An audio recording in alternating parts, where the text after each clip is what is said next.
that's a tremendous looking trophy. Hello and welcome to Platinum Explosion, number one PlayStation podcast in the Oceanias. My name's Dylan Blunt. Joining me, as always, Ashley Hobley. Hey, Dylan, excited to be here and excited to get portable. We're gonna get portable. Or portal. I don't know. I hate the name. I hate everything you just did, but cool. Do you reckon they signed off with Valve to get that name? I don't think you can copyright the word portal. I mean, in the term of a video game name, but like in terms of using it for other things, no. Do you reckon we'll be able to play Portal on the PlayStation Portal? Portal's on PS3, so no. Is that how it works? Or no? Wait, hold on. In America, you can stream PS3 games, right? Yeah. Yes. But I mean, what's the fucking matter? I don't know if this works because this doesn't work with cloud streaming, right? Oh, no, it doesn't. It's physical. Let's just talk about this dumb thing. All right, so let's just jump straight into it. PlayStation blog. And they announced this at Gamescom and everything. Anyway, reading off the PlayStation blog. And this, hold on. Here's my quick asterisk before we get into this. Yep. This is like the biggest news, I guess, like PlayStation's had this week. However, it is nearly pointless to talk about because it's not going to come to Australia. You don't think it's going to come to Australia? I think even if it comes to Australia, it's useless. Who cares about this? Paul James. Sure. Good for him. I think there's definitely a niche audience for this. At least here in Australia. Yeah. Senior Vice President of Platform Experience, Hideki Nishino, writes, since launching PS5, we've been amazed to see our players around the world have embraced the generational leaps we made in the gaming experience, such as the heightened feeling of immersion delivered by the haptic feedback and adaptive triggers in the DualSense wireless controller. Our PlayStation community continues to give us a reason to challenge ourselves to bring new innovations to the market for all players to enjoy. That's why today we are especially pleased to share new updates in our upcoming hardware products. In May, we first gave a quick glance at our dedicated PS5 remote play device, now called PlayStation Portal Remote Player, and our first wireless earbuds called Pulse Explore. Today, we're pleased to share more details about these products and reveal a new PlayStation over-the-ear wireless headset, Pulse Elite. PlayStation Portal Remote Player. PlayStation Portal Remote Player brings the PS5 experience to the palm of your hand. It includes the key features of the DualSense wireless controller, including adaptive triggers, haptic feedback. The vibrant 8-inch LCD screen is capable of 1080p resolution at 60 frames per second, providing a higher definition visual experience as expected from the high-quality games created by world-class developers. PlayStation Portal is the perfect device for gamers and households where they might need to share their living room TV or simply want to play PS5 games in another room of the house. PlayStation Portal will connect remotely to your PS5 over Wi-Fi, so you'll be able to swiftly jump from playing on your PS5 to your PlayStation Portal. PlayStation Portal can play supported games that are installed on your PS5 console and use a DualSense controller. It also includes a 3.5mm audio jack for wide audio. PSVR 2 games which require a headset and games that are streamed through PlayStation Plus Premium's cloud streaming are not supported. PlayStation Portal will launch later this year for $19.99 USD. Offer prices. What's that? Let me do a quick. So it's about 310 Australian dollars. It'll be higher than that. That's a quick if it comes out here. Yep. What do you think? It's like I said, it's for a very niche audience of people who are currently utilizing remote play, want a dedicated device to do the remote play with. They don't want to drain their phone battery or tablet battery or desperately want that DualSense features, Do I think it's going to sell blockbusters, gangbusters here in Australia? No, because the internet's not that great. So I feel like it's not going to be a great experience. But, there are definitely people there who love the remote play feature and like just the way people game now. I feel like there are certain games people would be very happy to play on a smaller screen rather than the big TV, you know? This thing's dumb. Absolute waste of resources. I don't know. I don't understand. I don't get. I don't even think a niche audience is going to. I feel like the people buying this and talking about it like it's and using it for like all of a month maybe, and then they'll everyone will forget about this. This is going to come and go with off into distance. No one's going to give two fucks about this. I don't think. I just don't get it. So for your example of okay, so maybe some people do want to play stuff on the smaller handheld so they can play it in bed. Okay, let's put that to one side. Now let's put the other example they sort of use here, which is you've only got one TV. Yep. Shared experience. Your partner wants to watch a movie. You're a nice partner, so you choose to share the TV, but you don't want to watch it because they're watching Sister Act 2, which is a shit movie, and you're like, no, I want to keep playing my game. So you spend Australian probably $350 to buy this shit, so you can go lay on the couch or whatever and play this instead. That's the example we're talking about, right? I'm pretty sure I saw a PlayStation. You can buy a PS5 for $5.99.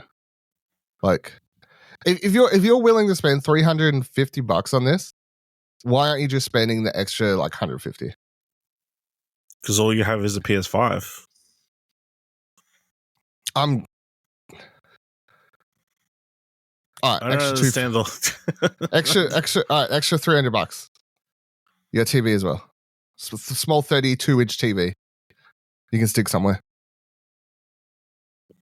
Maybe you want to be next to that person, you know? Why? Because you love them. What's the point at that point? If you're going to be playing, your game on your little screen while they're watching Sister Act 2, who gives a fuck? You know what I mean? Like, maybe. What if you need to be watching your kids, or at least be in the same room as your kids, and you want to be playing your violent video game while your kids watch Coco Melon? Put blindfolds on them. What? It's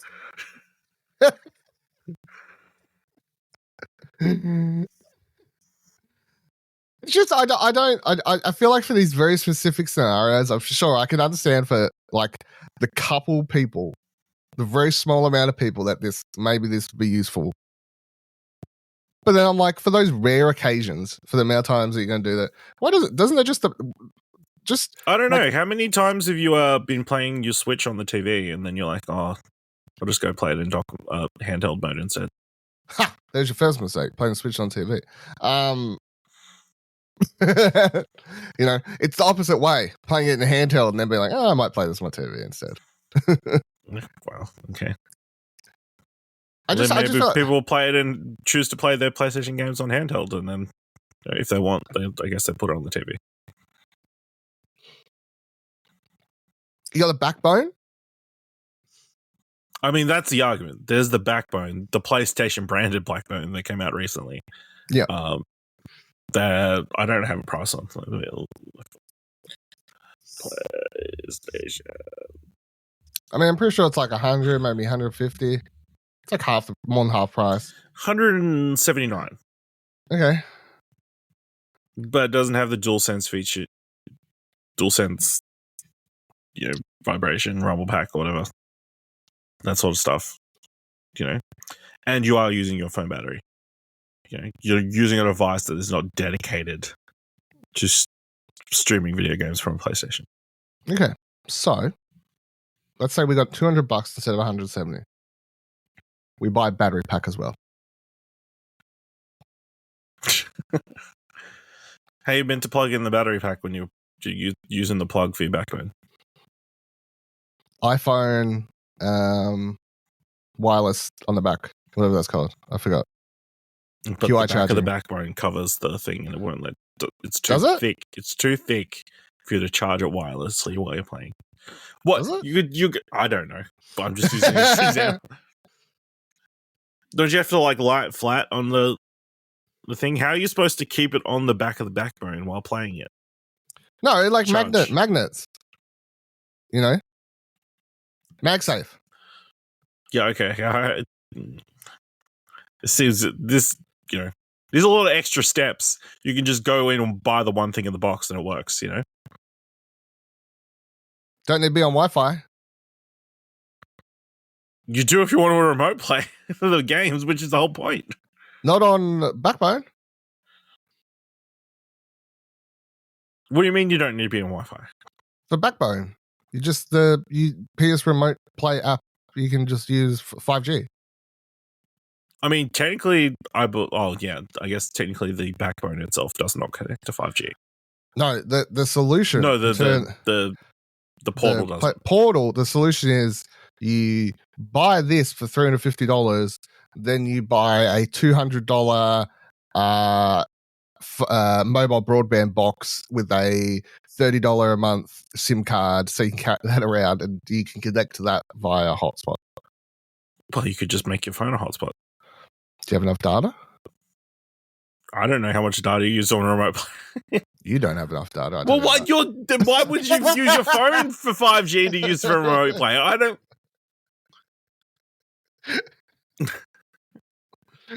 Oh, it works different if it's on the mobile phone itself. It uses little data. I don't know how much streaming the fucking game would use. I assume it would use a fair bit. I would assume so too. But yeah. Yeah, like we said, very niche audience. It's just simplified, I guess. I wouldn't. I could definitely see parents getting them for kids. So they can just be doing their thing while they're watching TV or whatever, and be playing their Fortnites on this little device, and then they can hide it away. Just what parents want. Yeah. Yeah. Well, the only way I'm playing with one of these is if PlayStation sends me off for free. So, given everything I just said, Sony, if you're listening, if you're an advocate for remote play, at Viva La Dill. Viva La Dill with the change my mind meme. Pretty much. Pulse Elite wireless headset and Pulse Explorer wireless earbuds. Here are the other two things from Gamescom. So they write, Pulse Elite and Pulse Explorer are the latest PlayStation wireless headset and earbuds, bringing next-level audio performance to the gaming experience. Pulse Elite is a new wireless headset that offers lossless audio, includes a retractable boom mic with AI-enhanced noise rejection capable of filtering background sounds. A charging hanger is also included with the product for a convenient charging and storage option. Pulse Explorer is our first set of wireless earbuds, providing a premium portable experience that includes dual microphones with AI-enhanced noise rejection capable of filtering background sounds. It also offers lossless audio and comes with a charging case. Pulse Elite and Pulse Explorer will be the first PlayStation audio devices to use custom-designed planar magnetic drivers for an audiophile level listening experience normally found in premium headphones for professional sound engineers. With Pulse Explorer, we're pleased to be one of the first companies to provide wireless earbuds to the mass consumer market using planar magnetic driver technology. Pulse Elite and Pulse Explorer are part of our ongoing efforts to amplify the audio experience in gaming and make the gameplay experience more immersive for enhanced sound. Pulse Elite will be available for $149.99 USD, which is about 240 Australian dollars. And the other one, Pulse Explorer, will be $199.99 USD, which is about 310 Australian dollars. Mm-hmm. This is where things get interesting, though. Where is it? Anyway, Pulse Elite and Pulse Explorer connect directly to the PlayStation Portal by leveraging this new wireless audio technology, PlayStation Link. This innovation delivers low latency, lossless audio and easy switching between multiple PlayStation Link hosts such as PS5 with the USB adapter and PlayStation Portable. When using Pulse Elite and Pulse Explorer with PS5, the USB adapter that's included with each headset and earbuds is required for PlayStation Link. The PlayStation Link USB adapter will also be sold separately as a standalone item and can be used on PC and Mac, so players can connect Pulse Elite and Pulse Explorer to experience the same lossless and low latency audio. Pulse Elite and Pulse Explore can simultaneously connect to a PlayStation Link supported device, PS5, PC, Mac, or PlayStation Portal, and a Bluetooth supported device. For example, Pulse Explore can be connected to a PS5 via USB adapter using PlayStation Link and also to a mobile phone through Bluetooth at the same time. When playing a PS5, gamers can instantly answer a call or hear it through the same Pulse Explore earbuds. Now, the one thing have you seen the question that's come up about all these and like they're being able to use them on devices without the? No. So, like, I think the buds, like the PlayStation Portal doesn't have Bluetooth. Yes, that's what it is. PlayStation Portal doesn't have Bluetooth. So these things can connect to it. Mm-hmm. But if you've got a pair of whatever brand, Sony, Jabra, I don't know, whatever Samsung earbuds, no. Your only choice is to either buy the PlayStation branded earbuds, if you want that to carry around with your Portal, or somehow whip out a 3.5 millimeter jack pair of earphones. Fuck words. Which is obviously dumb. I mean, it's not ideal. I think in this day and age, not having Bluetooth as an option on a device like that's a bit like, I don't like what you cutting costs. Like how? Bluetooth isn't expensive? I mean, yeah, feels like it's a bit of a mistake, but also it feels like them pushing their licensed, trademarked, proprietary technology. You know, you want to play this PlayStation Portal, you need to own a pair of these PlayStation headphones. So we're at $350 plus $250 now, roughly. You don't need to listen to sound to play videos. Especially in this scenario where we're talking about playing it next to your partner and whatever else. Wide cords are very, cheap. 3.5 millimeter cables. What if you want good sound?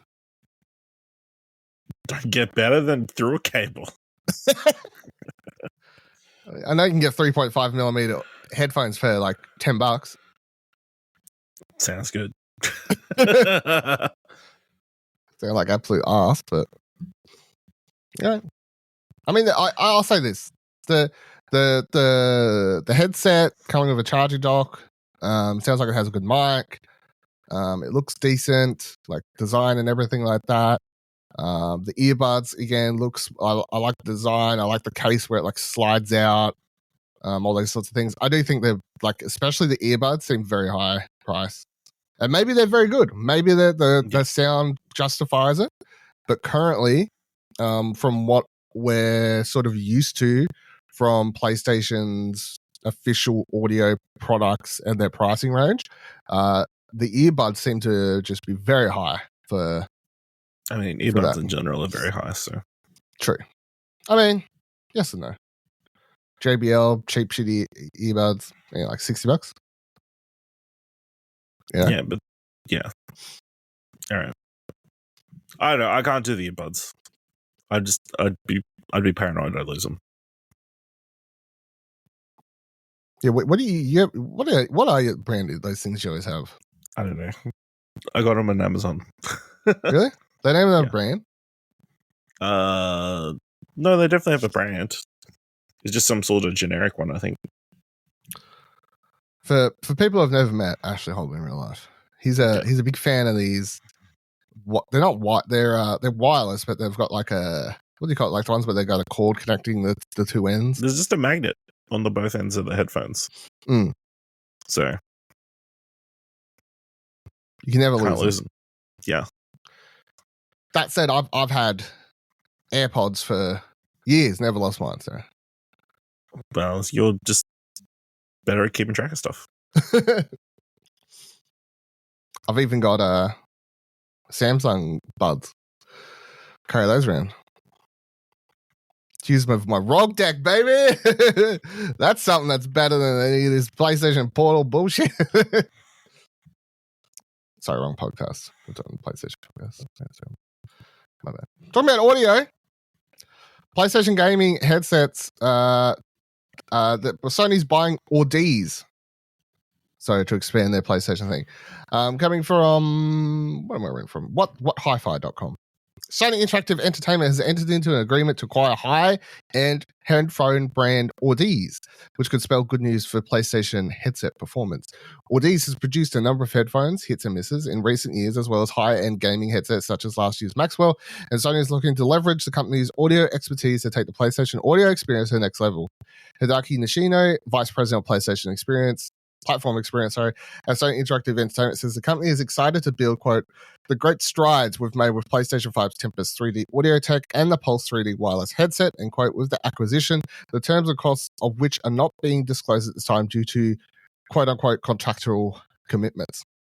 Sony already impresses in the gaming headset market, but with the tech giant clearly thinks Audi's can help enhance the performance of future models, perhaps through the California-based company's famed use of planar magnetic driver technology found in its LCGX open back gaming headset and range of consumer and professional over-ear headphones.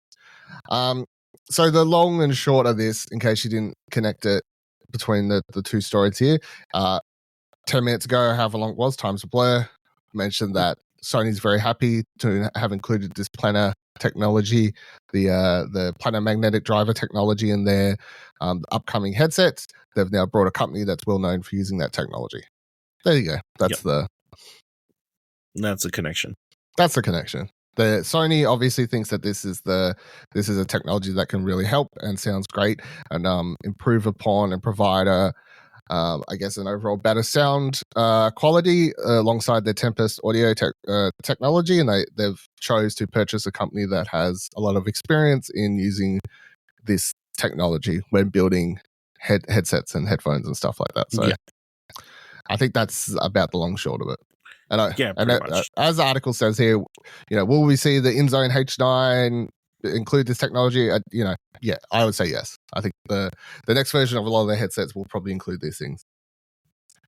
I don't know. Yeah, maybe they want to keep the two brands separate because obviously Audi's is like a very high-end brand. Like just looking at the pricing, it's like some of their headphones and stuff go well over $1,000.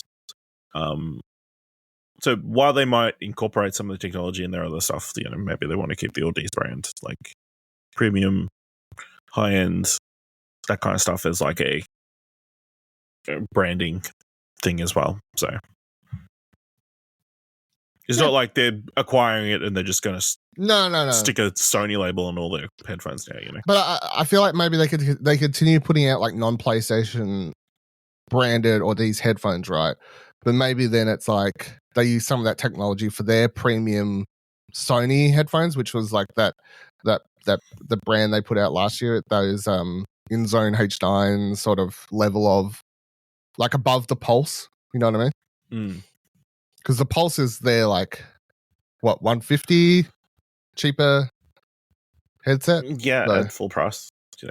Yeah. So yeah, it definitely feels like they're adding levels to their audio options now. So yeah. So Sony, I think, has time and time again shown and talked about, especially Mark Cerny and people, how important audio is to their current, what do we call it? Generation of this gaming console, I guess, with the PS5. Like, they focus a lot on audio more so than like talking about visuals and stuff. So, all this makes sense. A reliable leaker has claimed God of War Ragnarok DLC is on the way. Right, let's press start. So there's an update to the story and then post it back. So after posting a series of cryptic clues, even involving a hunt for a physical letter hidden in a park somewhere over the last few days, the snitch dropped the news. The numbers 12, 3, 24 are also involved, which could imply that the leaker has word of March 12th, 2024 for whatever this might be. Although the PC release of God of War Ragnarok is yet to eventuate, that would make a lot of sense early next year. Obviously, it's hard to take such a vague leak at face value, but this is the same as Snitch, responsible for actively leaking other PlayStation DLC announcements like Horizon Forbidden West Betting Shores and PlayStation adjacent titles such as Final Fantasy VII Rebirth. Blah, blah, blah, blah, blah. Update, whether or not it might relate to Santa Monica Studios' recent hiring sprees of folks familiar with the franchise. Known leaker The Snitch has made the claim on social media that God of War Ragnarok DLC is on the way. So, yeah.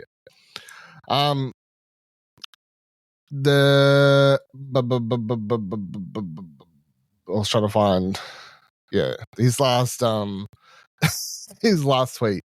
He did that like his pinned tweet now on his profile. The Snitch is just says Project God of War Ragnarok DLC is on the way. Here we go, and he's got like that redone meme of people like freaking out over God of War. Yeah, God of War. So yeah. I don't know. What do you reckon? God of War. They didn't do DLC for the first one because Corey Barlog, of course, spoke about it. Said, "Hey, when we had the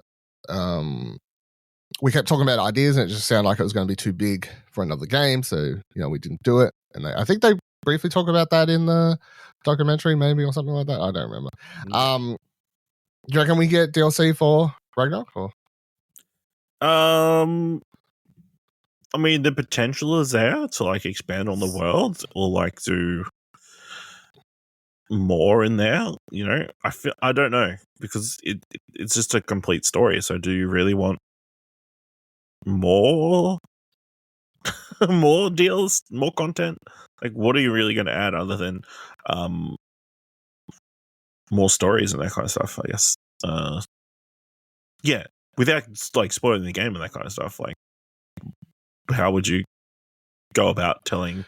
I mean, I feel like spoiled the game at this point, right? So skip ahead if look in the time code, skip ahead if you haven't played God of War. But this is a PlayStation podcast. If you haven't played God of War Ragnarok by this point, like, what are you doing? So go spoilers. Game's been out for like fucking ages.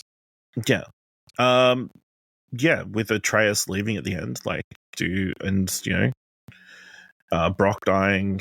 Obviously they beat everybody in Thor and Odin and everything. Like, what do you do after that? Other than obviously there's so much content already in there for you to clean up and that kind of stuff.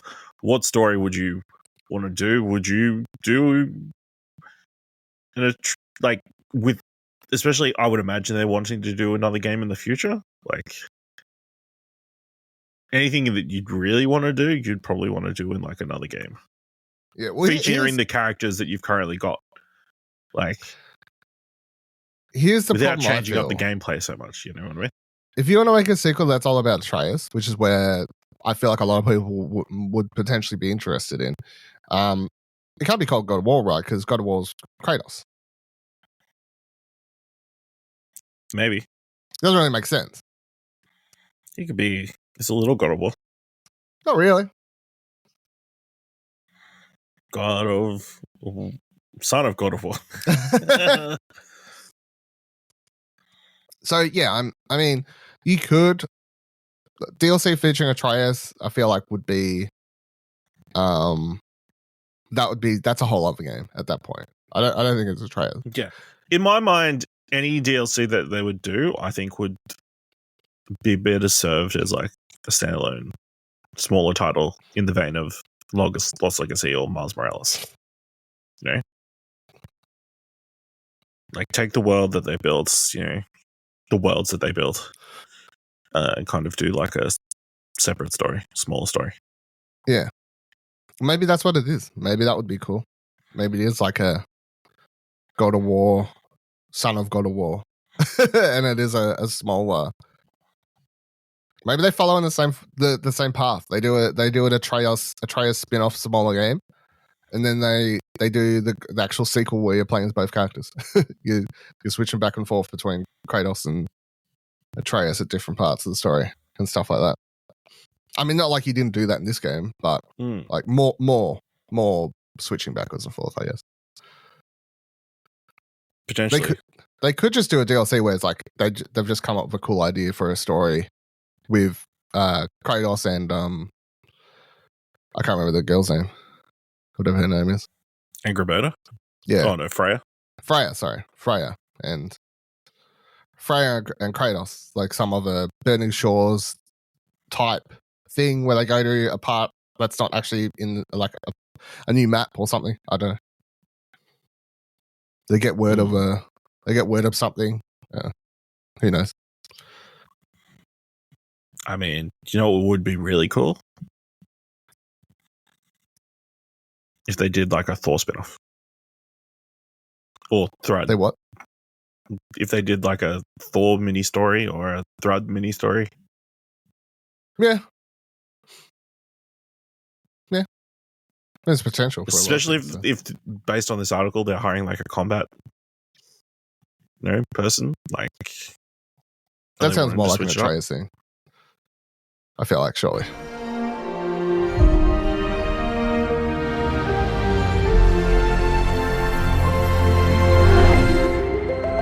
Alright. Let's talk a little bit PlayStation Productions. Press start right. It seems like we might be in for a couple more PlayStation Productions film or TV projects based on the Medieval and Days Gone franchises. If a recently updated mission video on the company's official website is any indication. The video exemplifies PlayStation Productions' mission to bring iconic PlayStation characters alive with a stylized look at a number of the franchises we already know. Featured or be featured in movies and TV series, The Last of Us, Horizon, Uncharted, Ghost of Tsushima, and God of War. Interestingly, though, Medieval's Sir Daniel Fortescue and Days Gone's Deacon St. John also featured. The video was uploaded on July 10th this year, so it's probably been hiding in plain sight for a little while. Deacon's appearance is quite hidden, his character model tucked in the back of one of the final shots of a number of characters. The view of Dan's bony armored legs in the new version of the Singer definitely doesn't seem like a throwaway, though. It lingers on those gleaming gams for a good while. While a Days Gone movie seems easy enough, and it's not the first time we've heard rumors of one, an animated medieval film or series could actually be a lot of fun. What do you reckon? I mean, yeah, a medieval series or medieval film would make sense because it's a series nobody knows about, so you have complete creative free reign. They, introduce the character to a bunch of character people, and then people might want to check out the video games and be like, "Oh, what? They've been making these the entire time? It's crazy." Yes, and Days Gone.